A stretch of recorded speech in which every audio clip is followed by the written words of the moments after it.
Conteo rápido más luego.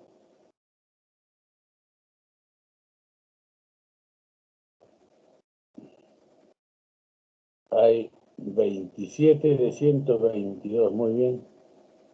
Bueno, no hay problema. Sacaremos una copiecita luego.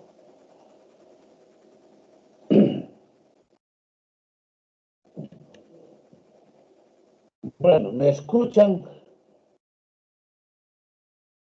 Sí, doctor, sí se le escucha bien. Sí, doctor, sí se le escucha. Sí, doctor. Gracias. Ya, entonces voy a apagar mi cámara y voy a compartir. ¿Me confirman, por favor?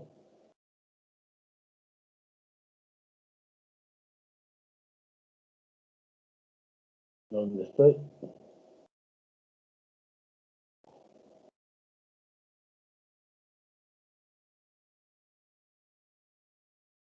¿Ven la diapositiva? Sí, doctor. Sí, doctor. Sí, doctor. Podemos ver. Bien, jóvenes, gracias. Bueno, espero que esta clase no sea tan aburrida como la otra. Lamentablemente, el otro tema, pues, es que, como les traté de explicar muy rápidamente, anteriormente había un poquito más de créditos para el curso y nos otorgaban un poquito más de tiempo, de tal manera que la clase se podía hacer con más calma. Ahora, en una sola clase hemos tenido que compilar toda la patología vascular y ahora en otra clase tenemos que hacer todo lo que se refiere a aneurismas. Si bien es cierto, en esta clase de aneurismas ustedes no van a ser expertos, al no ser que finalmente pues ya alguien decida hacer una cosa afín de esta especialidad. Pero lo que sí es importante que ustedes tengan los conceptos claros. Por eso vamos a empezar y vamos a detenernos de repente en precisar los conceptos, las ideas. Porque resulta un poquito preocupante que, por ejemplo, nosotros o ustedes en general le dicen a un cirujano vascular: doctor, aquí le estoy enviando un paciente con disección de aorta. O le estoy enviando un paciente con rotura de aorta. Es decir, el vascular se pone pues con los pelos de punta, comienza a hacer abrir ya la sala de operaciones, porque eso, como vamos a ver en la clase, se tiene que tratar de inmediato. Pero si el concepto ha sido errado, entonces quien me está enviando este paciente, obviamente, de repente nos va a enviar a alguien que no necesita ni siquiera algo de urgencia. Por eso es importante que precisemos estos conceptos para que ustedes lo tengan claro y cuando se enfrenten a una de estas cosas, sepan qué hacer. Bueno, ¿qué es un aneurisma?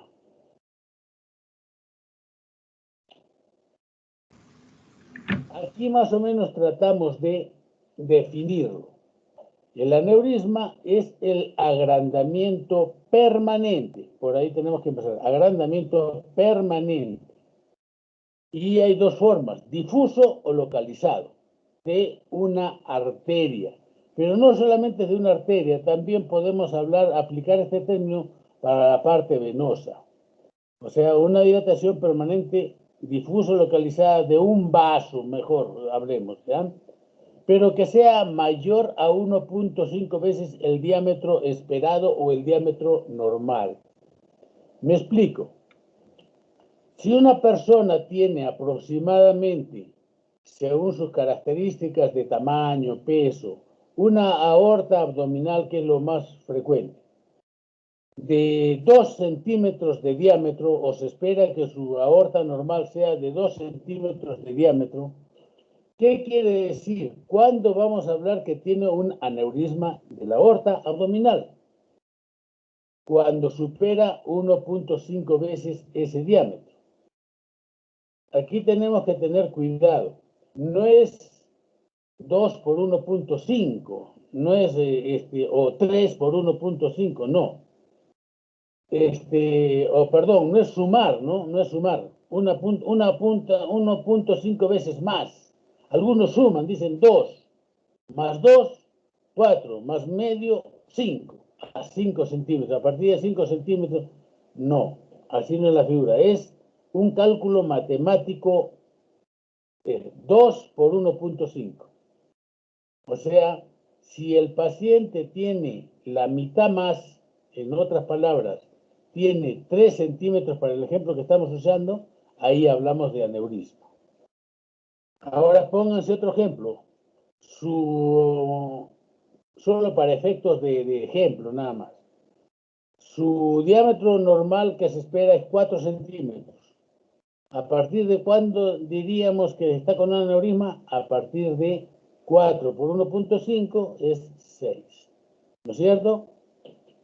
Entonces, en eso hay que tener cuidado. Normalmente la aorta en una persona de un diámetro normal, de un peso normal, de estatura más o menos normal, está entre 2.5 centímetros aproximadamente hasta 3 centímetros en el peor de los casos, del diámetro normal de la aorta. Entonces, para hablar de aneurisma, tiene que superar la mitad más de lo normal, ¿no? O sea, 3 centímetros más 1.5, 4.5 centímetros de diámetro. Me demoro en esto para que ustedes tengan las cosas claras. Ahora, entre lo normal y lo que se llama verdaderamente aneurisma, se le dice, en términos generales, esa aorta está dilatada. La aorta está dilatada.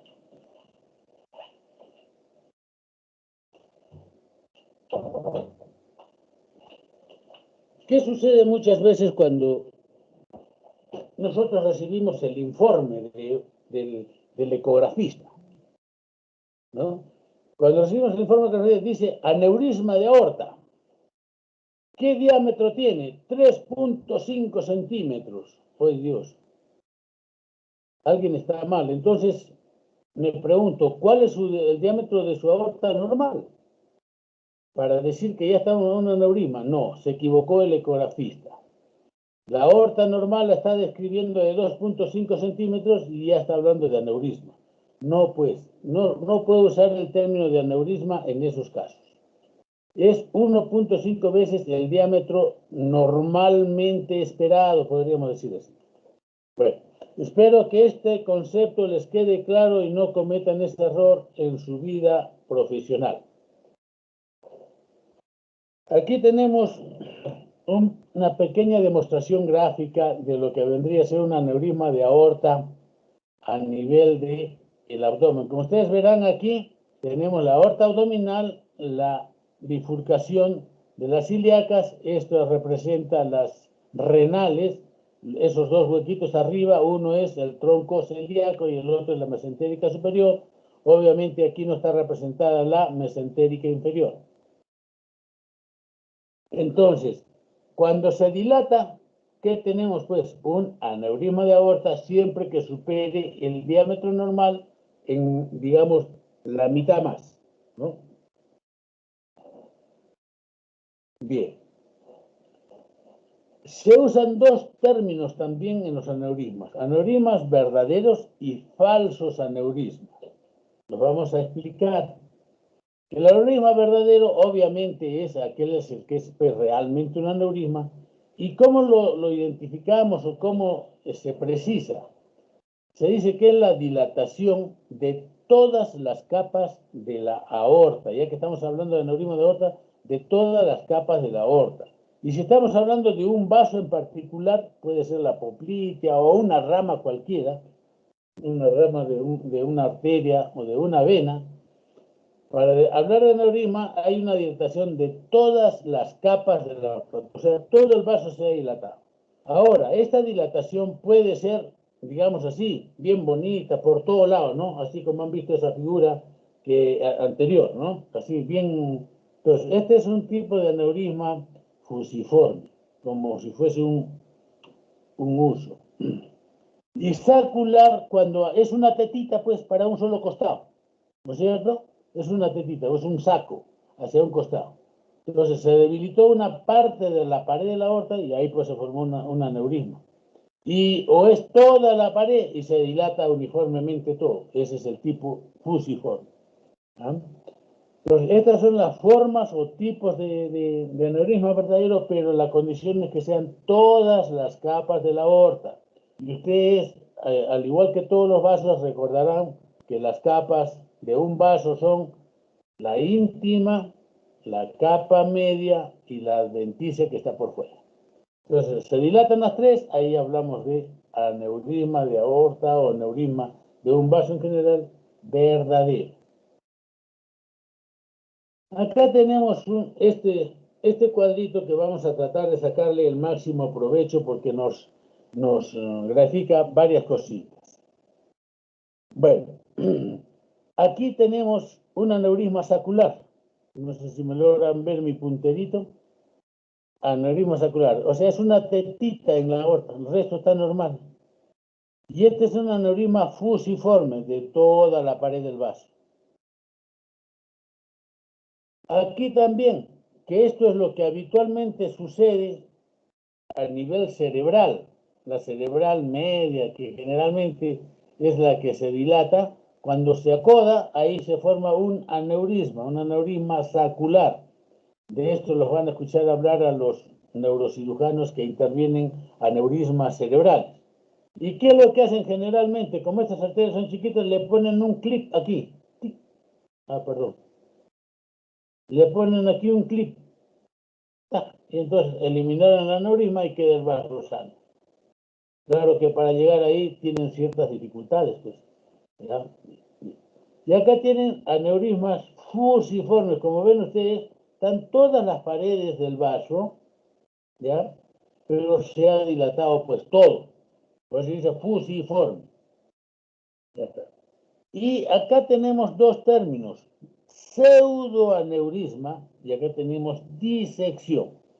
Nos vamos a detener acá, más adelante también se habla de esto, pero ya lo vamos entonces a decir un poquito más rápido. Pseudoaneurisma para seguir con lo que fueron los aneurismas verdaderos. Acá un aneurisma verdadero, sacular y fusiforme. Y acá pseudoaneurisma.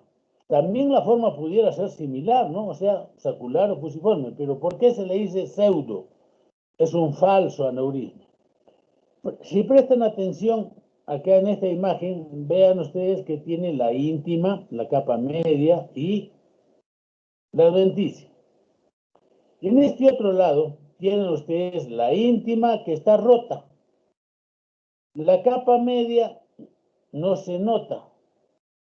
Y solo queda la capa externa que vendría a ser la adventicia. ¿Cuándo sucede esto?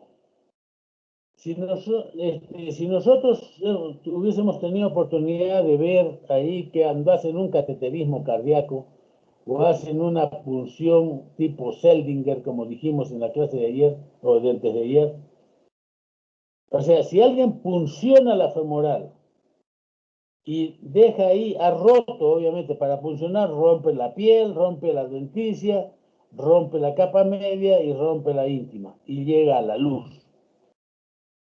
Entonces, cuando va a retirar la aguja, o lo que dejó ahí el introductor, cuando retira la aguja, queda en buenas palabras un hueco, ¿no es cierto?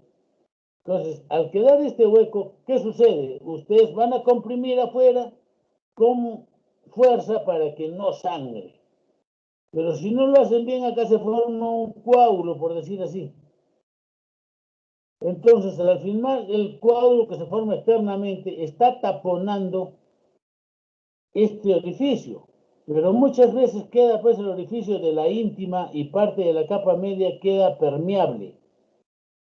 Entonces, queda permeable este hueco. Entonces ahí se comienza a acumular, conforme pasan los días, sangre, y como esta es pulsátil y tiene fuerza, sigue aumentando, lentamente, pero sigue aumentando. Entonces, un buen día, Va pues a consultar, doctor, después del cateterismo me ha quedado y esta teta que tengo aquí me está aumentando y me está causando dolor.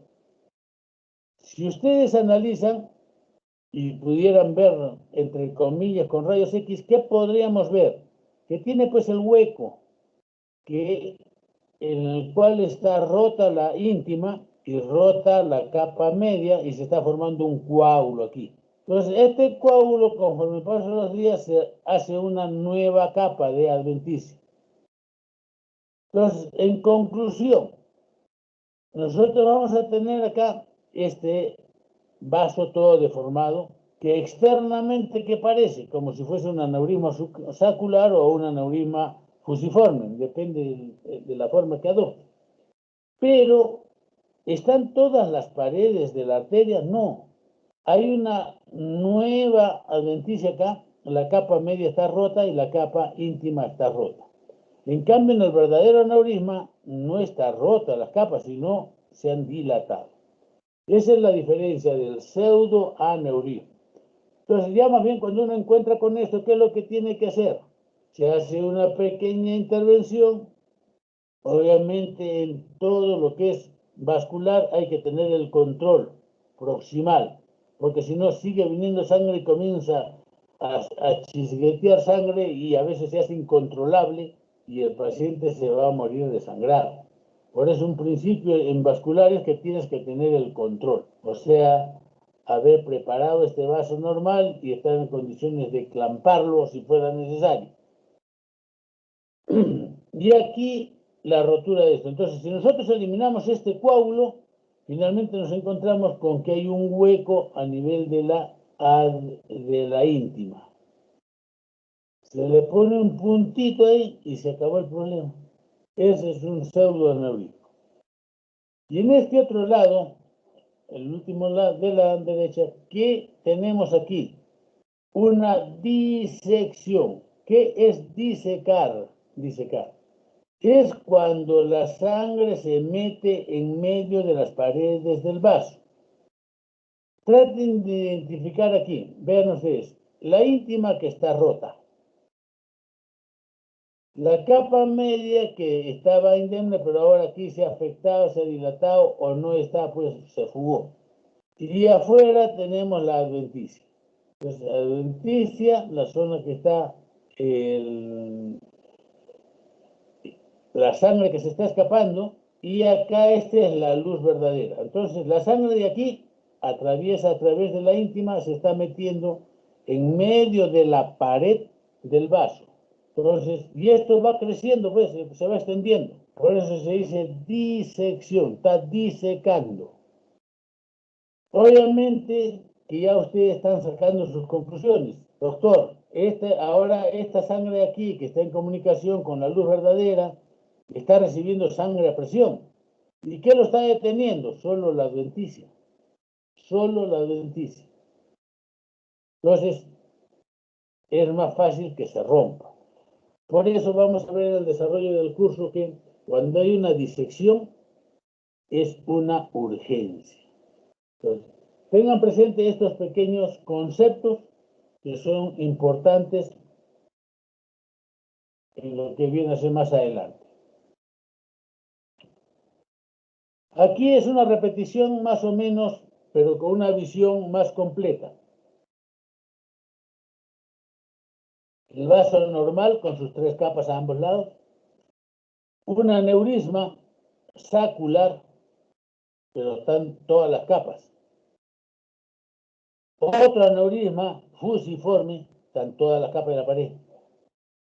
Y el falso aneurisma, vean la pared también acá y se forma un hematoma externo y está contenido por una neoíntima, neoadventicia, perdón, neo de nueva adventicia. Pero acá no hay vaso, o sea, no están todas las paredes, sino solamente roto ese pedazo. Y la disección, como lo ven acá claramente, es que se está llenando de sangre en medio de la pared del vaso. Espero que estas cositas nos dejen las cosas claras. Bueno, esta es una imagen de anatomía patológica en la cual se está viendo una disección de un vaso.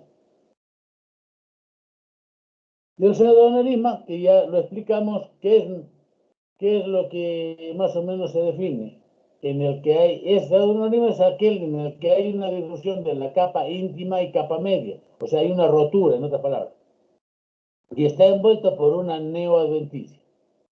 Y los tejidos adyacentes externos que existen. Acá tienen un ejemplo también de un pseudoaneurisma. Se rompió, se puncionó el vaso, se forma coágulo, se forma una neoadventicia y se va extendiendo. ¿Por qué? Porque dentro está empujando la sangre, está avanzando y lo va distendiendo. Y se le dice aneurisma, sí, pues, porque obviamente en forma externa, ¿cómo hacemos el diagnóstico? Vemos que hay una masa pulsátil ahí. Y si hacemos un poco de anamnesis, nos vamos a encontrar con que hubo pues anteriormente una punción a ese nivel o un accidente que produjo una herida penetrante, en fin.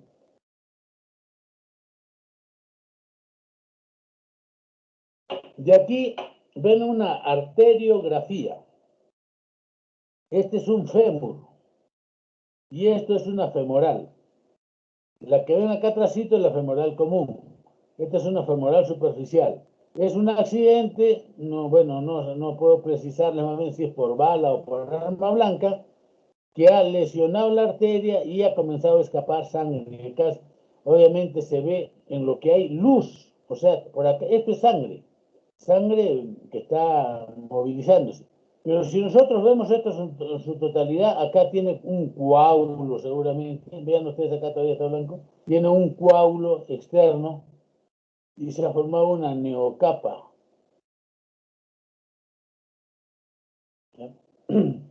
Entonces, en realidad uno externamente lo ve acá con todo, uno así una masa, pero lo que es luz solamente es lo que está blanco. Eso es un pseudoaneurisma. Bien, algunos conceptos adicionales de lo que viene a ser los aneurismas de aorta en general. Hay que tener en cuenta que cuanto más grande el vaso, mayor es la cantidad de colágeno que tiene y poca elastina. Conforme se va alejando, van cambiando las cosas. Disminuye el colágeno, aumenta la elastina y comienza a aparecer músculo. Y más distal los vasos tienen fundamentalmente músculo, ya no hay colágeno, ya no hay elastina. Entonces, si estamos en la aorta ascendente, fundamentalmente es colágeno. Aorta descendente, un poco más allá, va predominando la elastina. Y si estamos frente a un vaso, digamos así, de regular calibre, lo que vamos a encontrar ahí es que lo que hay músculo, tejido muscular fundamentalmente. El concepto que tienen que aprender que generalmente los aneurismas de aorta abdominal es fundamentalmente su etiología, es por arteriosclerosis. Y este otro concepto, estos son conceptos aislados por si acaso, ¿ya? De esta diapositiva, son conceptos aislados. Este otro concepto, el riesgo de rotura es proporcionalmente al tamaño del aneurisma. ¿Esto qué quiere decir?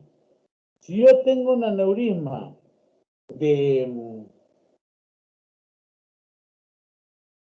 5 centímetros de diámetro externo, va a tener menos probabilidades de que se rompa que uno que tiene, por decir, 8 centímetros.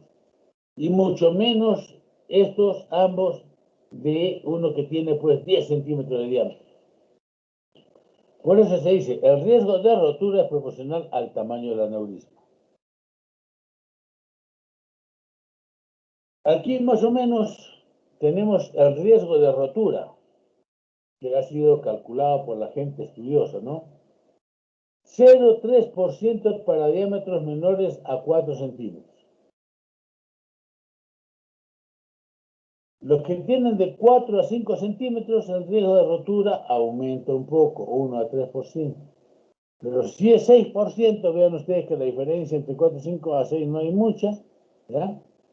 Entonces, el riesgo de rotura aumenta radicalmente, comienza a aumentar exponencialmente, como se dice. Y cuando es muy grande, el riesgo de rotura pues, es muy alto, 7 a 10 veces mayor. Ahora, en líneas generales, cuando un aneurisma de aorta abdominal, cuyo diámetro normal es 2,5 centímetros, cuando alcanza 7 centímetros, el riesgo de rotura es bien alto.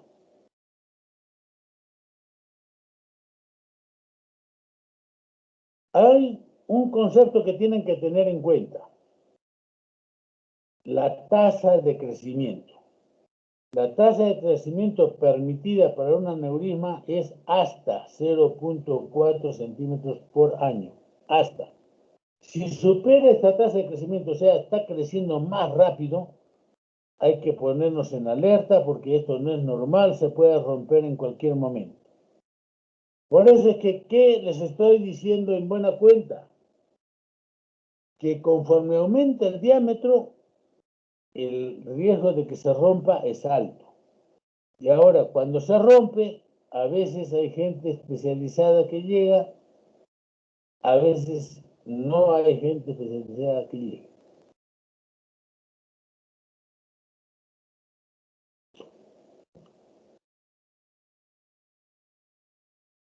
En cuanto a su prevalencia, conforme ya vislumbramos, conforme mayor edad tiene el paciente, que supere los 60 años, por ejemplo, el riesgo de desarrollar aneurisma de aorta y de que se complique va siendo mayor.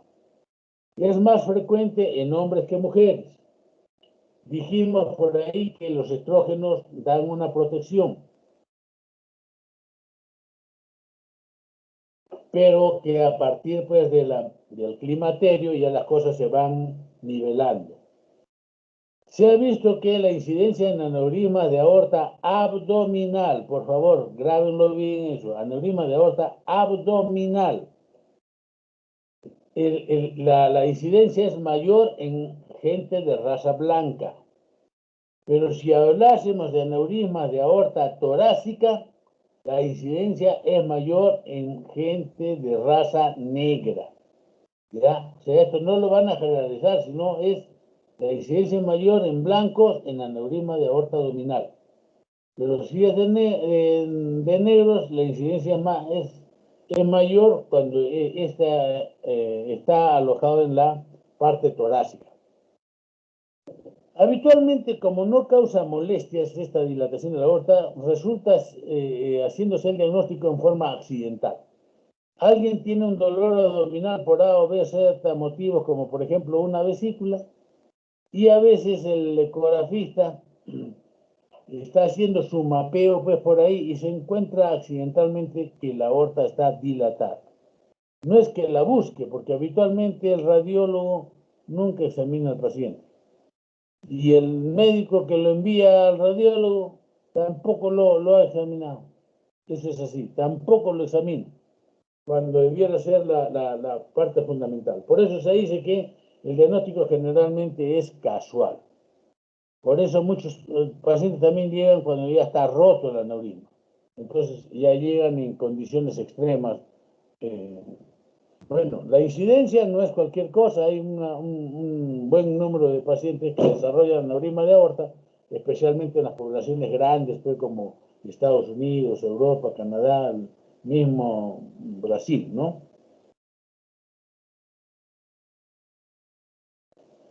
En cuanto a la etiología en general de los aneurismas de cualquier vaso, podemos remarcar algunos pequeños detalles. Arteriosclerosis. Esto es propio de los aneurismas de aorta abdominal. Aneurismas de aorta abdominal en personas de edad. Esto es propio. En segundo lugar, la sífilis. La sífilis todavía la dejamos ahí para que tengan un recuerdo, un conocimiento, pero ya prácticamente se ha erradicado la sífilis. Antiguamente, ustedes saben que era una enfermedad hasta antes de la llegada de la penicilina, era una enfermedad que trataban de curarla con, en fin, hasta con bicarbonato, en fin, no sé, una serie de cosas. Y entonces la enfermedad seguía su proceso. Y si ustedes han hecho infectología, o cuando hagan infectología, van a encontrar que la sífilis pues, es sífilis primaria, sífilis secundaria, hasta sífilis terciaria. La sífilis terciaria es este caso, en la cual va a dejar como consecuencia un aneurisma de aorta, especialmente a nivel de la aorta torácica. Esto ya más bien necrosis quística de la media, son lesiones genéticas que tienen que ver con que la capa media se destruye, ya se necrosa, entonces pierde consistencia de la arteria y finalmente se va dilatando. Necrosis quística de la media. Procesos inflamatorios pueden afectar a la aorta y hace que se debiliten sus paredes y se formen aneurismas. Traumatismos, igual. Postestenosis, aquí hay que hacer una pequeña salvedad o una aclaración. Es una ley en lo que es vascular, una ley, repito para los pocos que seguro me están escuchando. Cuando en un vaso hay una estenosis, distalmente en forma compensatoria se produce una dilatación de ese vaso. Entonces, si nosotros tenemos, qué sé yo, pues a nivel de la femoral, una estenosis distalmente se va a dilatar. Claro que esto no es una forma exagerada, pero sí es posible que se llegue a formar un pseudoaneurisma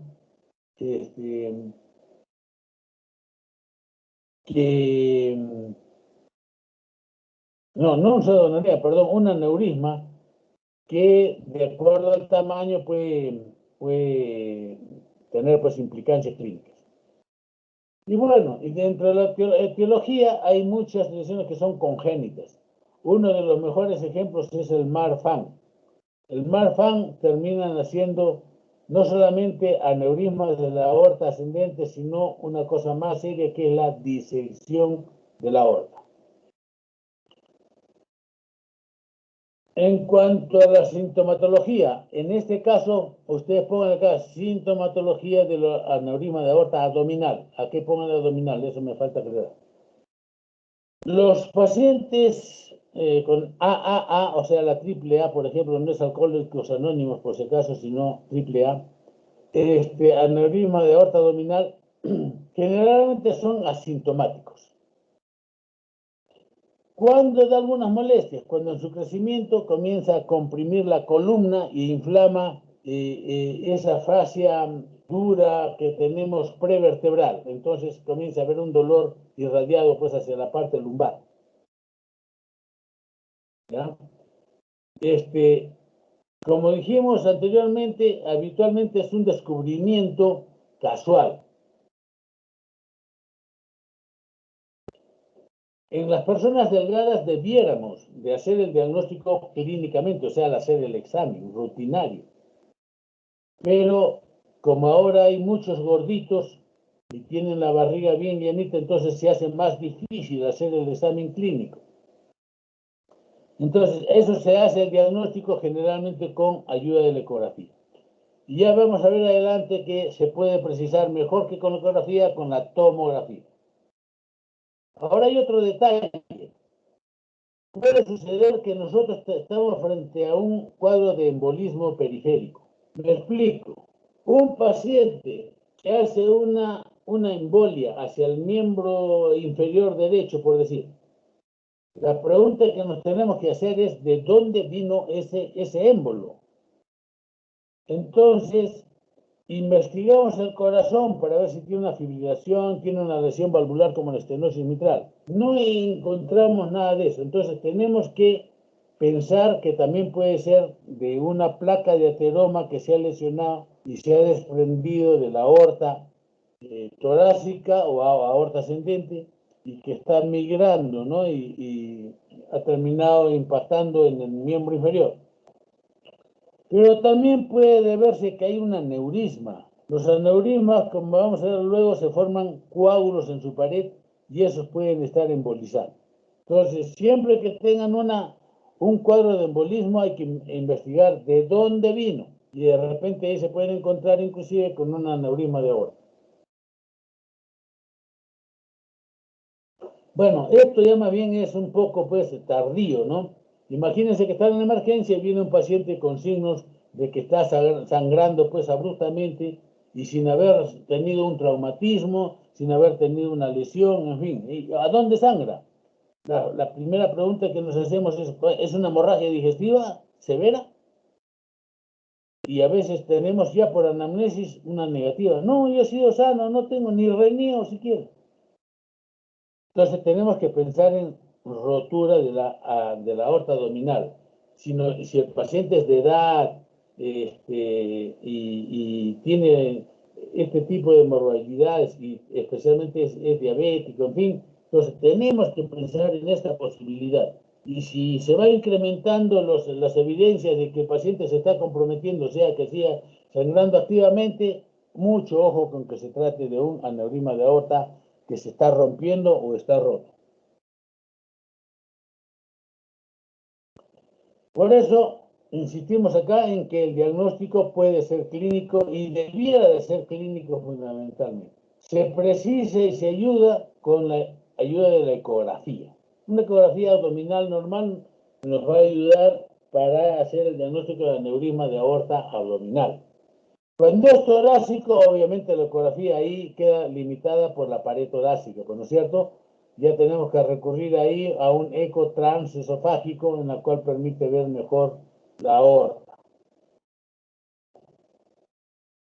Cuando hay sospecha, la tomografía espiral multicorte nos va a dar una clara visualización del aneurisma. Antes poníamos acá TAG, tomografía axial computada, pero ustedes saben que ahora ya la TAG ya quedó de lado, ¿ya? Porque ha sido ampliamente superada por la tomografía y ya pues no existen los aparatos de tomografía axial computada prácticamente. La aortografía. ¿Qué es una aortografía? Es graficar la aorta, o sea, es un examen en el cual vamos a poner sustancia de contraste. Pero recuerden este detalle, la sustancia de contraste se va a diseminar en lo que es la sangre, el líquido, pero no va a precisar las paredes, no va a precisar cuánto de dilatadas están las paredes. Y como vamos a ver más adelante, muchos de estos aneurismas tienen una capa gruesa ya de coágulo antiguo, entonces solo me grafica la parte donde hay luz. Entonces, eso no va a permitir hacer un diagnóstico pues, de aneurisma, porque solamente voy a ver una luz que de repente está dentro de lo normal. Bueno, el angiotenga viene a hacer la tomografía, pero con contraste, en la cual vamos a ver pues, el vaso como tal, pero esto también ve la luz. Ya tengo que echar mano a la otra parte de la tomografía para ver la parte anatómica que está rodeando a esa luz. Con unas imágenes ya va a quedar más claro. Acá tenemos un aneurisma de aorta abdominal, una ecografía en la cual ustedes están viendo el aneurisma normal, el flujo y acá una dilatación. Entonces, claramente está demostrado ahí en la ecografía que estamos frente a un aneurisma, podemos medir el diámetro, la longitud, podemos medir su diámetro pues anteroposterior y en algunos casos también el otro diámetro en la otra dimensión.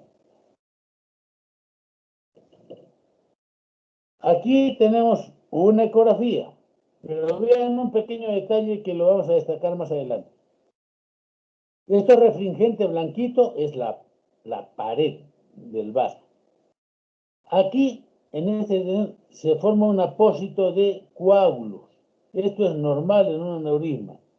Por el cambio de dinámica que tienen los líquidos en una cavidad, ¿no es cierto? Ustedes ya no guardan uniformemente pues el flujo, sino que entra a una tremenda cavidad, entonces se revolotea ahí toda la sangre y se trastorna toda la hemodinámica, de tal manera que se ha visto que comienza a depositarse externamente un coágulo. Solamente tenemos aquí el coágulo central en este caso, por donde está circulando la sangre. Pero con la ecografía logro ver todo, ¿no? Donde está la sangre, lo que es coágulo y la totalidad de la aorta. Entonces puedo decir, estoy frente a un aneurisma de aorta de tal diámetro, ¿ya? Pero si fuese aortografía, que está solamente dibujando esta luz, ¿puedo precisar que hay aneurisma? No, pues no se puede precisar. Acá un ejemplo con color, vean la aorta normal y acá la dilatación de la aorta.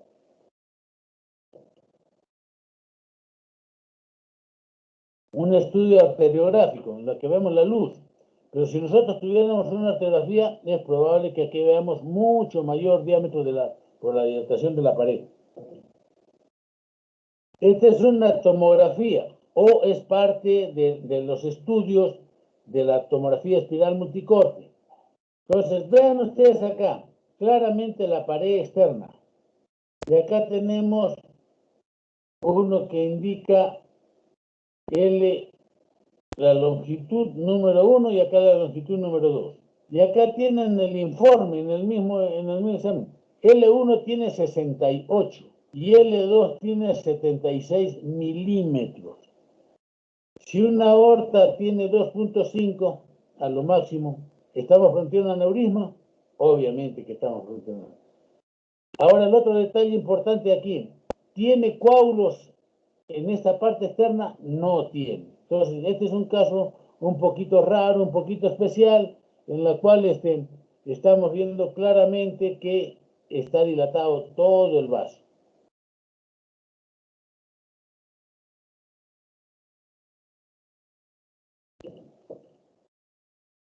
Aquí una tomografía, acá las cosas están más claras. Vean ustedes, presten atención que era lo que veníamos diciendo. Uno que está delantito de la columna. Entonces, esta fascia prevertebral es inflamada por el golpeteo, la distensión de la aorta, inflama y causa dolor. 2. Acá ven la pared de la aorta. Esto que ven acá más negrito son coágulos. En todo lo que está dilatado ahí se va afrontando. Y esto que ven en el centro blanquito es la luz verdadera, es decir, por donde está circulando la sangre. Entonces, inclusive acá se han permitido medirlo. Este es de todo el vaso y este es solamente de lo que es el elemento sanguíneo. Si nosotros hiciéramos una arteriografía o aortografía, solamente vamos a ver esto. No tenemos idea de lo que sucede acá, a no ser que posteriormente entremos en otro tipo de examen que queremos precisar, ya pues ahí ya lo tienen. Aquí, más de lo mismo, sobre todo en este grande, vean ustedes, luz en el centro, coágulos y todo el aneurisma externo. ¿Qué es lo que nosotros vamos a ver? La parte externa. Este tiene, por decir, unos 8 centímetros de diámetro, y está más o menos protegido por esta capa de coágulos, que de cierta manera le quitan, pues, que el impulso llegue a la pared y trate de romperse. Entonces, este es un buen estado en el cual estamos protegidos de las roturas. Bueno, el angioten tiene la virtud de hacer imágenes tridimensionales, tres dimensiones, ¿no es cierto? Entonces nos da idea de volumen. Esta imagen les presenté ayer, el lunes. Acá ven ustedes los riñones, las renales, la aorta descendente. Y acá estamos frente a la aorta abdominal. Las yecas que la aorta es la parte distal de la aorta abdominal. Pero aquí vean ustedes que se ha dilatado la aorta, estamos frente a un aneurisma. Y aún es más, ha extravasado la sangre. Todo esto que ven acá es extravasación de la sangre.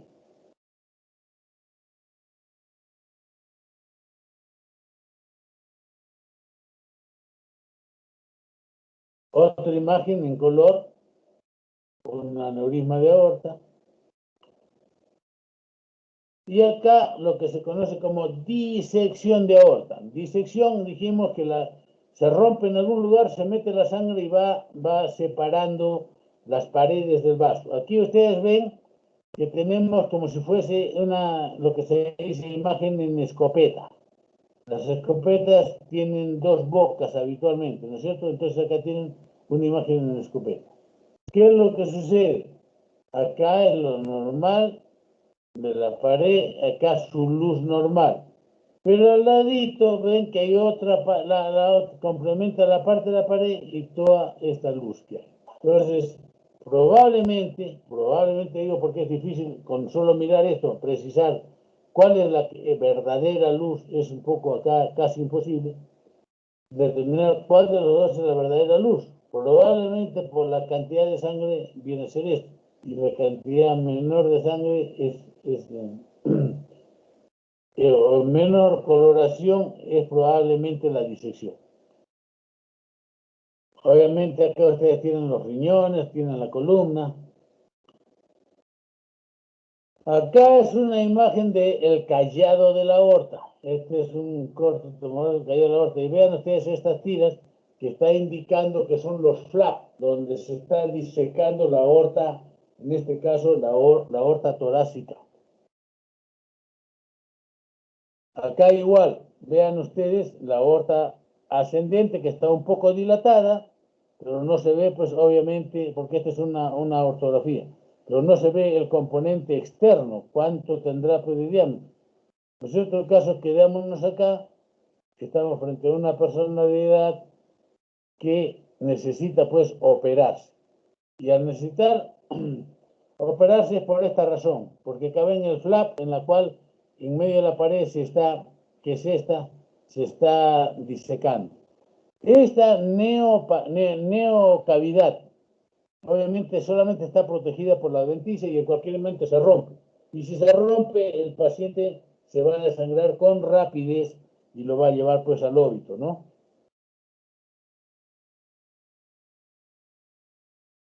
Una pieza anatómica de la aorta. Vean ustedes los tres velos aórticos, que son los niditos de paloma. Y acá, dice acá que se rompió. Vean ustedes, acá hay un que se ha roto. No este negrito, ¿ah? Este negrito es la coronaria. Por encima hay una pequeña lesión que se ha roto y por ahí obviamente en vivo se ha ido metiendo sangre. Y se ha ido disecando y acá ustedes ven que ha separado parte de la adventicia y capa media y ha dejado parte de la capa media y la íntima. Entonces la sangre se ha estado metiendo ahí en esta zona. Esa es una disección de aorta. Un pequeño algoritmo para que tengamos las cosas bien claras. Si nosotros sospechamos por clínica, hacemos una ecografía y de acuerdo a ello podemos tener que es asintomático, un aneurisma de aorta asintomático. Si es menor de 5 centímetros, perdón aquí, menor de 5 centímetros lo observamos. Ya vamos a explicar por qué. Si es mayor de 5 centímetros, hay que hacer un estudio completo. TC se refiere a tomografía computada, pero en este caso ya estamos con TEM, o sea, tomografía espiral multicorte. Le hacemos una tomografía y vamos a determinar si el riesgo del paciente por edad y por todo ello es muy alto, mejor intentamos una endoprótesis que es menos riesgosa. Si el riesgo es bajo, entonces es mejor hacer una cirugía programada. Cuando es menor de 5 centímetros, comenzamos a examinarlo. Si vemos que está creciendo rápidamente, como aquello de la tasa de 0.4 centímetros por año, supera esa tasa, ya está. O si su diámetro es mayor de 6 centímetros pues, de diámetro, entonces la probabilidad de que se rompa son altas, entonces es mejor que se opere. Se hace una cirugía programada. Acá tenemos los aneurismas asintomáticos. Si alguien viene con mucho dolor y el origen es el aneurisma de aorta, si no hay signos de rotura, está como un hematocrito normal, normotenso, todo, lo evaluamos y probablemente vaya a terminar en una cirugía electiva. Pero si es un paciente que está viniendo con un aneurisma roto, por eso hipotenso disminuye la hemoglobina, todo ello, tenemos que hacer lo más rápidamente posible el estudio para terminar una cirugía de emergencia. ¿Ya? Este es un algoritmo de allá de todavía de 1989, pero ahora las cosas son similares. ¿Qué pasa si yo no actúo rápido cuando se está rompiendo? El paciente se va a morir. ¿Ya? Se va a morir. Porque, o sea, si el paciente está, el aneurisma está cada vez más grande y no actúa, se rompe y se muere el paciente. El riesgo de ruptura también hemos dicho que se incrementa de acuerdo al diámetro, ya sea de 5 centímetros, 6 centímetros, 7 centímetros, si el paciente tiene hipertensión o tiene EPOC, por el esfuerzo respiratorio que hace. Cuando es hipertenso, se recomienda en todo paciente que tiene aneurisma de aorta y está en observación, hay que hacer un estricto seguimiento de su presión arterial. ¿Para qué? Para que no distienda pues, las paredes y no termine rompiéndose. Cuando se rompe, obviamente, tenemos todos los signos de lo que es un shock, ¿no es cierto? Hipotensión, taquicardia, palidez, diaforesis y el shock hipovolémico en sí. Acá hay un detalle que ustedes deben tenerlo en cuenta y que los asuste un poco para derivar oportunamente a los pacientes. Cuando se rompe un aneurisma, solo el 50% llega a emergencia, llega vivo, solo el 50%. Y acá quiero hacerles una advertencia. Estos son datos de Estados Unidos, donde ustedes saben que el sistema de emergencia está muy bien instalado. Alguien tiene una molestia, llama pues al 911 y más rápido que inmediato está ahí ya los paramédicos, en fin. A pesar de eso, 50% llegan vivos a emergencia. Bien, de los que llegan a emergencia, solo un 50% de los que han llegado van a terminar o a llegar a ser operados. Y es más, como es una situación crítica de los que se operan, se van a morir por las complicaciones y por todo un alto número. Conclusión, la mortalidad global en ruptura de aneurisma en Estados Unidos, vean, va de 78 a 94%. Entonces, conclusión, hay que diagnosticar los aneurismas con tiempo, hacerle su seguimiento si todavía no cumple los requisitos o operarse oportunamente con todos los cuidados, o sea, una cirugía electiva. Ese es el mensaje de toda esta clase prácticamente. Hay casos especiales de la ruptura. La ruptura si se puede romper hacia afuera, ¿no es cierto? Pero como eso es, ustedes saben que la aorta es retroperitoneal. Entonces comienza a disecar la sangre ahí y causa un dolor inmenso, pues. Pero lo bueno es que está contenida la sangre porque no es un espacio libre. Entonces da tiempo a que el paciente llegue a emergencia y se pueda intentar algo por él. Ahora, también puede romperse hacia la cava inferior. En su crecimiento, orada la cava inferior, entonces se forma una fístula. Ahí el paciente no se muere por desangramiento, porque no se está perdiendo sangre, pero sí va a morir por insuficiencia cardíaca, porque la sangre que expele el corazón hacia la aorta rápidamente regresa por la cava. Entonces entra en insuficiencia cardíaca y también se puede morir. Ya está. Y en algunos casos especiales, ustedes saben que especialmente el duodeno cruza de la derecha hacia la izquierda, cruza por la línea media y por lo tanto cruza por encima de la aorta. Y si este está aneurismática, se puede, pues, por el proceso inflamatorio, por la distensión, por todo, se forma finalmente un canal, o sea, va a sangrar de la aorta hacia el tubo digestivo. Entonces, este es un paciente que va a tener una hematemesis importante e inclusive va a tener un sangrado a través de la boca, todo lo demás, o sea, se va a desangrar el paciente. Muy bien. Si un paciente se opera Cuando está roto, las posibilidades de complicaciones son altas. Muerte, 90%, insuficiencia renal, 25%, insuficiencia respiratoria, 48%, lesiones isquémicas. ¿Por qué? Porque se ha afectado pues la mesentérica inferior o la mesentérica superior. Y paraplegia llega al 10%. Pero si es operado electivamente, con todos los cuidados, todo esto radicalmente disminuye. La muerte está en un paciente electivo con una serie de... Esto abarca una serie de comorbilidades, porque aquel que no tiene comorbilidades, esto fácilmente queda en cero. Pero si tiene, pues es hipertenso, tiene diabético, todo, entonces puede llegar pues al 5%. Insuficiencia renal es raro, depende de la patología previa. Colitis isquémica también es raro porque da tiempo a que uno revise y haga bypass si fuese necesario. Y la paraplegia es mínima, ¿no es cierto? O sea, todas las complicaciones son mínimas si es electivo. En conclusión, la Sociedad de Cirugía Vascular y la Sociedad Internacional de Cirugía Cardiovascular, ¿qué recomienda? Acuérdense de esto. Reparar los aneurismas mayores de 5 centímetros de diámetro. 5 centímetros de diámetro, en personas normales, obviamente. No tengan grábenselo esto, porque hay algunos que se van a encontrar con que el ecografista le dice aneurisma de aorta de 3 centímetros de diámetro. Oiga, eso no es aneurisma.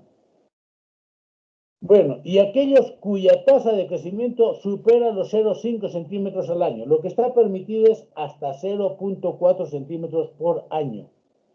Eso está permitido, ¿no es cierto? Ya está. Bueno, entonces, esto se recomienda operar o tratar a los aneurismas mayores a 5 centímetros y con tasa de crecimiento mayor a 0,5 centímetros por año. ¿Cómo sería el tratamiento? Hay dos técnicas. Endovascular, que está de moda ahora, todo lo que es endovascular, el costo es, si bien es cierto, pues es menos traumático, todo lo demás, pero las prótesis son sumamente caras y no todos la pueden pagar, ¿cierto?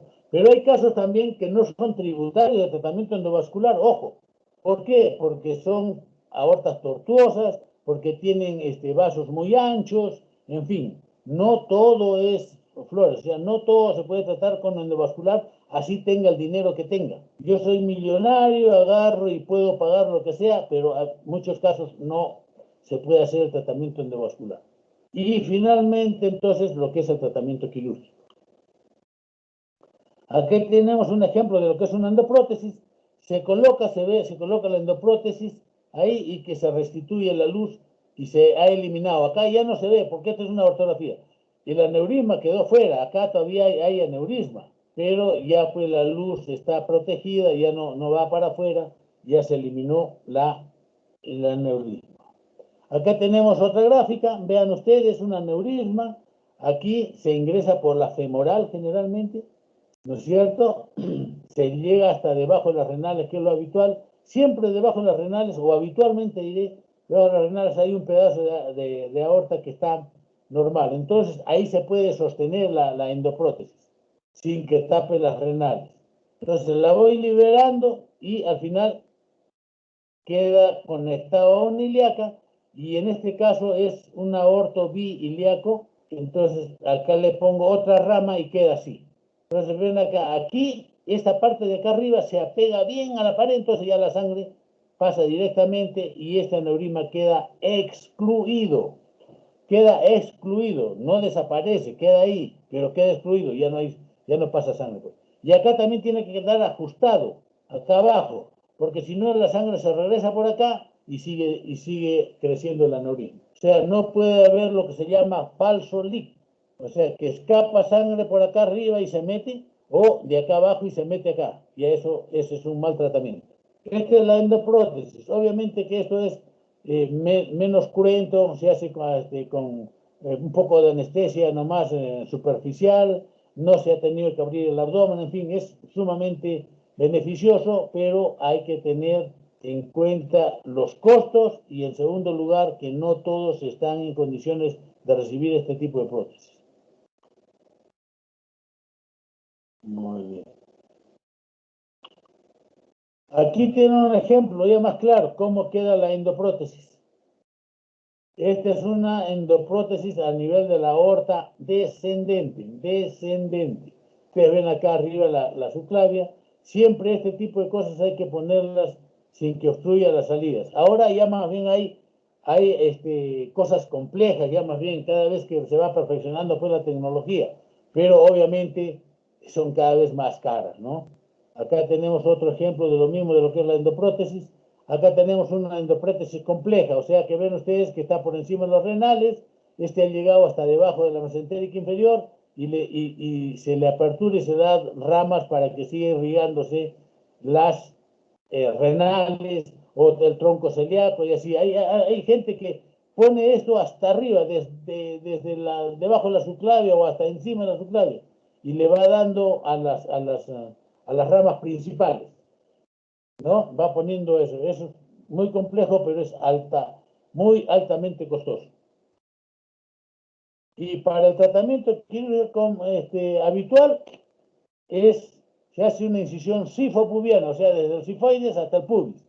Se separa el abdomen, se separan los intestinos hacia el lado derecho del paciente, porque ustedes recordarán que el mesos se asienta desde el lado izquierdo y va cruzando hacia el lado derecho, hacia el ciego, ¿no? Entonces se levanta hacia el lado derecho y entonces se ingresa por este costadito izquierdo hacia el retroperitoneo y ahí encontramos la aorta. Como ven acá ustedes, una vez que la liberamos, la aorta se diseca su cuello, se diseca abajo las ilíacas, entonces ya podemos clampar. Una vez que se clampa, la sangre se va por las renales y por colaterales va a alimentar a las piernas. Abrimos el aneurisma, eliminamos el contenido que tiene esos coágulos que vimos en esas tomografías, se elimina todo eso, se cierran las lumbares que pueden estar permeables y finalmente se le pone una prótesis. Ese es el resumen. Acá lo vemos rápidamente. El aneurisma se ha clampado arriba, abajo, se abre ese aneurisma, se elimina el contenido y acá está la prótesis que hemos colocado. Y luego ya más bien estas paredes terminan de cubrir para que no oraden la prótesis, en fin. ¿No es cierto? Ese es un aneurisma. En este caso es un aneurisma aórtico, porque va de la aorta a la aorta. Ay, Dios. Y acá tenemos lo que les decía. Vean, al abrir el aneurisma, sacamos esos coágulos y quedan expuestos las lumbares. Muchas de ellas sangran, entonces hay que suturarlas. Y luego ponemos acá la prótesis. Un ejemplo en vivo, estas son fotos nuestras de nuestra cosecha. El aneurisma de aorta abierto, acá se ve todo este contenido, ¿no es cierto? Se elimina todo este contenido y se cierran las lumbares para poner la prótesis. En algunos casos, vean algo que es importante, las características que es de este contenido de estos coágulos, ¿ya? Da la impresión que fuera pus. No, señor, esto no es pus. Ya, para los que tienen experiencia, oh, está infectado, ahí no puedes poner una prótesis. Mentira, esto está más aséptico que la patada. Está aséptico, eso no es problema. Entonces se elimina todo este contenido y queda la pared del aneurisma, cerramos las lumbares, obligatorio, no puede quedar sangrando nada, absolutamente nada. Y se pone la prótesis.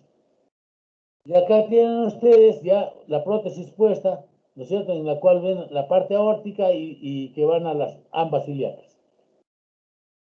Otra imagen de un injerto bifurcado. El tratamiento médico adicional en estos casos va en dos lados. Post tratamiento quirúrgico o pre a los pacientes que están en observación. ¿Cuál es el objeto? Disminuir la fuerza con que se distiende. Para eso usamos beta bloqueadores. Ya está. Hay que modificar todos los factores de riesgo, es decir, hipertensión, diabetes, hipercolesterolemia. No debe fumar. Y hay que hacer controles seriados, o sea, cada 6 meses, de acuerdo al tamaño, pues, ¿no? Si tiene, digamos, 4 centímetros, bueno, cada 6 meses. Pero si ya tiene cerca de los 5 centímetros, cada 3 meses. Para determinar el momento exacto en que debemos de ofrecerle el tratamiento quirúrgico. Ahora también están poniendo endoprótesis hasta menos de 5 centímetros. Eso ya prácticamente es negocio. Bueno, en fin, en los que tienen dinero no hay problema, pues. Bien, esa es una revisión un poquito rápida de una serie de conceptos de lo que son aneurismas y de lo que vienen a ser los aneurismas de aorta abdominal. Ahora algunas palabras rápidas de lo que son los aneurismas de aorta torácica, que también hay que tomarlas en cuenta y que ofrecen ciertas pequeñas diferencias con el aneurisma de aorta abdominal. No es algo que sea infrecuente. Acá mismo en el Perú hay aneurisma de aorta torácica, no olvidar eso. Igual, el concepto es lo mismo, un diámetro de 1.5 veces superior al diámetro normal. ¿Cuáles las causas etiológicas? Tienen que ver más que todo con la parte congénita, como es el síndrome de Marfan. Ustedes recordarán, es por degeneración quística de la capa media, son esas personas que son bien grandes, que tienen brazos largos, que llegan hasta las rodillas prácticamente, dedos largos, internamente tienen lesión de la válvula aórtica, tienen facilidad para hacer disección de aorta ascendente, en fin, ese es el síndrome de Marfan. Y el síndrome de Ehlers-Danlos se refiere a los contorsionistas, acuérdense. Síndrome de Ehlers-Danlos son los contorsionistas. No es porque han hecho mucho ejercicio, sino que tienen mucha lasitud en todas sus articulaciones. ¿Ya? Y eso es por degeneración quística de la capa media y un colágeno defectuoso.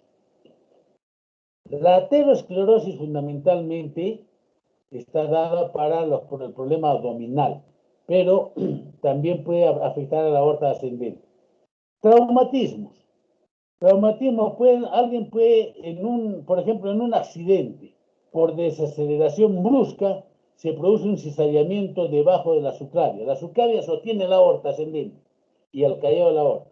Pero la aorta descendente, pues, como que sigue, y ahí se produce un cizallamiento, y a partir de ahí se puede producir o iniciar un aneurisma. Las arteritis, o sea, procesos inflamatorios. Infecciones antiguamente, sífilis o micosis. Ya está. Y otro que puede ocasionar aneurismas o disecciones son los postquirúrgicos. O sea, cuando alguien se opera el corazón, como se ha puesto una cánula en la aorta, ahí puede iniciarse una aneurisma. Y posestenosis. El mejor ejemplo de posestenosis es la coartación de aorta. La coartación de aorta. Hemos dicho que hay una ley. Después de una estenosis viene una dilatación. Entonces se va dilatando distal a la coartación y ahí tenemos un aneurisma. Las alteraciones genéticas fundamentales son cambios en la elastina y en la fibrilina. ¿No es cierto?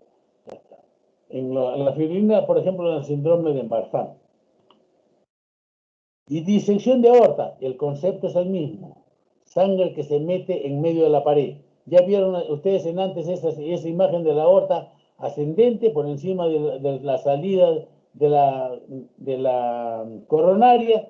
Se rompió ahí el vasito y por ahí se mete sangre y comienza a disecar. Pues bien, eso es disección. Pero esta disección puede ser a distintos niveles. Puede ser a nivel de la aorta ascendente, puede ser a nivel de la aorta descendente. Entonces revisaremos esto rápidamente. Acá una repetición de lo mismo. Aneurisma verdadero son todas las paredes. Y disección cuando se ha roto la íntima y se mete la sangre en la pared del vaso, es lo que hemos dicho. ¿Ya? Acá la imagen que mostramos anteriormente, imagen en escopeta se dice, ¿no? Es una imagen de disección de aorta.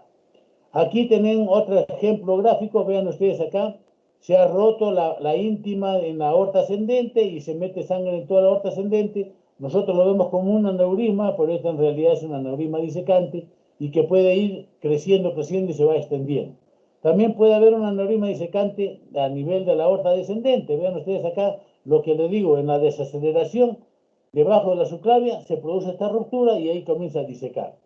Ahora tomar en cuenta también que esta disección puede ir hacia arriba, puede ir hacia abajo. Lo mismo acá, puede ir hacia abajo y distiende la válvula aórtica y produce una insuficiencia aórtica severa que hace que sea prácticamente una insuficiencia cardíaca que mata al paciente. O también va disecando hacia arriba. ¿Ya? Aprovecharemos esta imagen.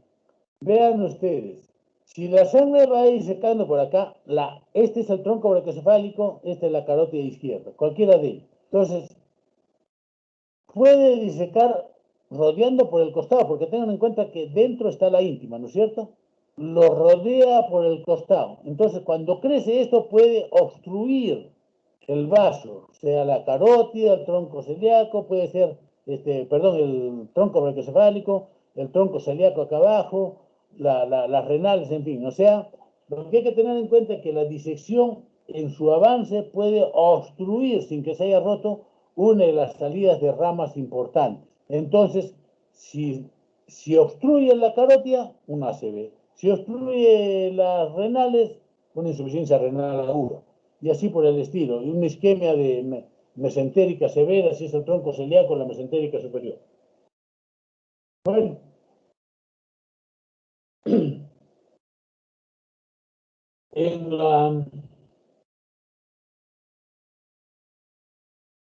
Los aneurismas disecantes de la aorta, entonces hemos dicho que se meten por el medio de la pared y van disrumpiendo, pues, y van a obstruir los vasos.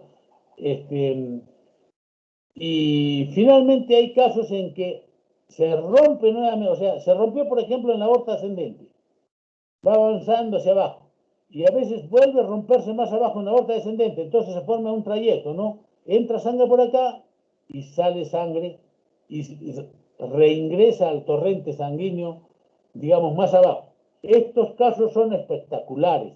Es lo mejor que le puede suceder dentro de lo crítico a un paciente. ¿Por qué? Porque ya le quita presión.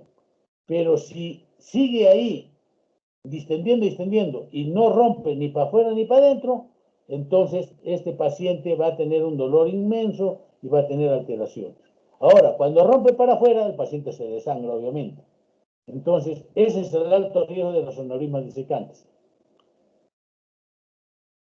Bueno, en lo traumático dijimos accidente de desaceleración, cateterismo cardíaco, canulación de la aorta en la situación extracorpórea, heridas penetrantes y el uso del balón de contrapulsación aórtica también. Hay un par de variantes que hay que tomar en cuenta de la disección aórtica, que es la úlcera penetrante. ¿A qué se refiere úlcera penetrante? Si nosotros tenemos una placa de ateroma en la luz de la aorta torácica que se rompe, se expone, entonces comienza a entrar sangre, ¿no es cierto? Ya está. Entonces se va a formar como un hematoma interno y se va a distender la aorta. Esta es una úlcera penetrante. Se rompió de afuera, ingresó un poco en la pared y ahí comienza a distender el vaso. Y el otro es una patología especial. Ustedes saben que los vasos tienen vasa vasorum. Vasa vasorum. O sea, vasitos que irrigan por la pared. Y entre más gruesa es la pared, obviamente existen los vasos vasorum, ¿no? Porque la sangre no está llegando solamente por diaperesis, sino porque ingresa a la pared en sí. Entonces, muchas veces esos vasos vasorum internamente en la pared se rompen y comienza a producirse un coágulo, pues, interno en medio de la pared. Ese es el hematoma intramural. Por suerte, esto no requiere tratamiento, habitualmente se autolimita. En cambio, en la úlcera sí esto va distendiendo y puede ocasionar serios problemas y la ruptura del vaso. En cuanto a los aneurismas disecantes de la aorta torácica, en cuanto a incidencia, generalmente ocurre en los 50-70 años. Como dijimos anteriormente, es más frecuente en raza negra. En cambio, los abdominales es más frecuente en raza blanca. Pacientes con hipertensiones arteriales importantes, se producen disecciones. Afecta fundamentalmente a la aorta proximal y en menor proporción la aorta distal. El dolor es muy intenso porque va disecando la pared, es muy, muy intenso. Si se comprime la carótida, da ictus, o sea, ACV. Si es que se lesiona la válvula aórtica, insuficiencia aórtica de reciente inicio. Y ojo, no le pasen la voz a los que no han venido. Se produce shock neurogénico doloroso, pero con hipertensión, O sea, no es porque esté sangrando el paciente, sino esto es un shock, pero que está hipertenso el paciente. Esto es lo que lo diferencia, este tipo de disección, la diferencia al que realmente está sangrando. Cuando ya se rompe la disección, esa es otra cosa. Ahí causa hipotensión, obviamente. Pero cuando no, estamos frente a una disección en la cual hay shock, más que todo neurogénico, con hipertensión. ¿Ya? Bueno, adicionalmente podemos encontrar soplos. Si lesiona la famosa arterita que irriga la médula, la arterita de Adankiewicz, se puede producir hemiplegias o paraplegias. Depende también de la extensión de la disección. Y distalmente van a disminuir, pues, o van a desaparecer los pulsos a nivel femoral, a nivel de las piernas, desaparecen los pulsos, porque ya la sangre no llega como debe ser distalmente. Puede también, igual como se comprime la carótida, también puede comprimirse la coronaria, insuficiencia coronaria, insuficiencia mesentérica, insuficiencia renal, en fin, ¿no es cierto?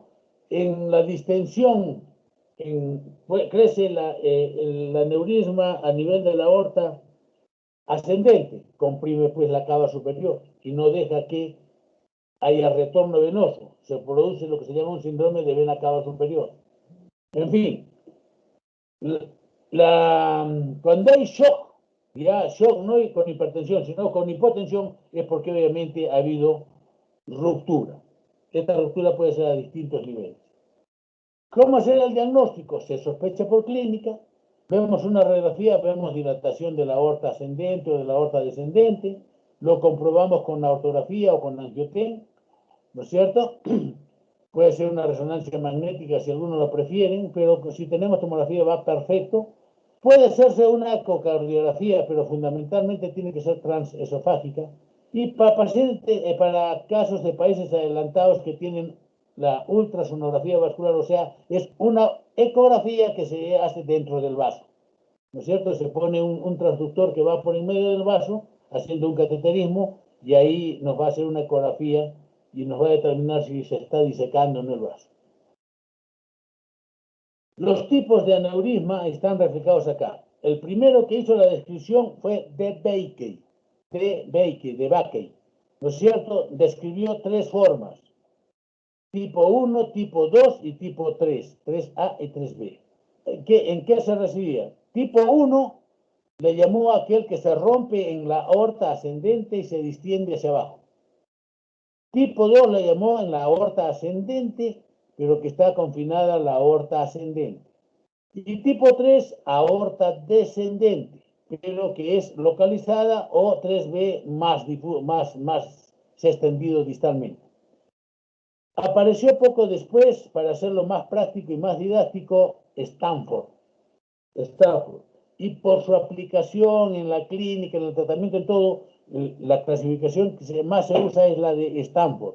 Stanford A y Stanford B. Es fácil acordarse. Stanford A es que se ha producido la disección, o sea, donde se ha roto el vaso, es en la aorta ascendente. Y los que se ha roto la aorta descendente es tipo B. Tipo B. Acá tienen el ejemplo. Tipo A, aorta ascendente. Tipo B, aorta descendente. Ahora, este puede estar confinado acá nada más a la aorta, como en el 2, o puede extenderse. No importa. Pero la rotura empieza aquí. Y tipo B, la rotura empieza en la aorta descendente. Puede estar hacia abajo, puede estar confinado acá, o puede inclusive irse hacia adelante. O sea, hacia atrás, más claro diría, hacia la aorta ascendente. Pero lo que interesa es dónde está la rotura. La rotura A está en la aorta ascendente, B está en la aorta descendente. Ese es Stanford A y Stanford B. Acá tienen ya con dibujitos, rotura aquí, tipo 1, tipo 2, tipo 3A, 3B. En los tipos de Bakey.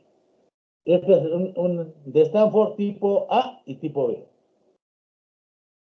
Bueno, como esta es una cosa muy crítica, lo primero que hay que hacer es estabilizar al paciente mientras uno prepara sala de operaciones e identifica exactamente de qué se trata. ¿Y por qué digo eso? Porque es distinto el tratamiento del Stanford A al Stanford B. Entonces, lo primero que tiene que hacer es monitorizarlo en la UCI, calmar el dolor, obviamente, reducir la presión. La presión debe estar lo más bajita posible. Porque recuerden ustedes que se produce shock con hipertensión. Entonces hay que reducir la presión. Ya cuando se rompe, ya pues ahí no vamos a bajar la presión porque ya solita se está desangrando el paciente. Uso de beta-bloqueadores, obviamente endovenosos, que lamentablemente acá no los tenemos. Beta-bloqueadores, y lo mismo acá, para reducir la presión tiene que ser uso endovenoso. Para, en el caso necesario, suspenderlo y que desaparezca también su acción rápidamente. Ahí tenemos el nitroprusato de sodio, los beta-bloqueadores endovenosos como el propanolol, la vitolol, el esmolol, en fin. Si hay hipotensión, hay que descartar si se está rompiendo o es que está produciendo ese taponamiento cardíaco. Y una vez que está estabilizado el paciente, hay que hacer el diagnóstico. Ya está. Si hay hecho el diagnóstico, ¿a qué podemos recurrir? A la endoprótesis o al tratamiento de acuerdo a lo que se trata. Tratamiento de lesión en la disección aguda proximal, o sea, el Stanford A. La cirugía. Stanford A es quirúrgico. Stanford A es quirúrgico. Y en los casos de disección distal complicada con compromiso de órgano vital, rupturas, amenaza de ruptura, rehabilitación aórtica, extensión retrógrada, disección de síndrome de Marfan, en fin. Bueno, por lo importa, lo que a ustedes interesa es que reconozcan que si están frente a una disección, entonces mejor trasládenlo, pero traten de, lo importante es que traten de identificarlo y derivarlo. Ya está. Esto aquí que de repente alguien va a escuchar cuando es aneurisma de aorta ascendente que hemos dicho que es quirúrgico, este tipo de operación se llama la famosa operación de Bentall, con B grande, Bentall. Vean ustedes qué es lo que hace, como digamos en este caso ha distendido el anillo aórtico, hay que reemplazar la válvula aórtica y reimplantar las coronarias, porque esto es el injerto. Reimplantar las coronarias que estaban aquí. Entonces ponemos un injerto, reemplaza la válvula aórtica, pone el injerto y reimplanta las coronarias. Ya está. Esta es la famosa operación de Bentall. Y en este caso es de la aorta descendente. Ya en el caso de aorta descendente ya nos están llegando a hacer esto. Se le pone una endoprótesis, es más práctico para los que tienen obviamente este recurso. Si no, ya pues tenemos que recurrir a la cirugía. Esta es la operación de Bentall, es lo que se llama el tubo valvado, o sea, un tubo que tiene puesta la válvula aórtica. Se reimplanta las coronarias y se unen a cada parte, entonces se restituye lo que viene a ser la circulación. El tratamiento médico tiene, sí señor, también tiene lesión aquí. Uno es para estabilizar al paciente mientras se decide y la otra es para el Stanford B. Se recomienda el Stanford B, o sea, cuando es una disección de aorta distal, o sea, de aorta descendente no complicada, se da tratamiento médico. Y con esto se controla el paciente y queda bastante bien. ¿Ya? Bueno, creo que con eso hemos concluido esta parte. ¿Cuántos sobrevivientes? 20 y tantos, 30 y tantos. Muy bien. ¿Quedan presentes o no quedan presentes? Sí, doctor. Sí, doctor. Sí, doctor. Sí, doctor. Ya, un segundito, esperen. Bueno, antes que se retiren, déjenme tomar unas fotitos aquí. Unas fotos a los participantes. Rápido nomás. Estamos justo a tiempo, pero también tengo un segundo para tomar fotos de nuestros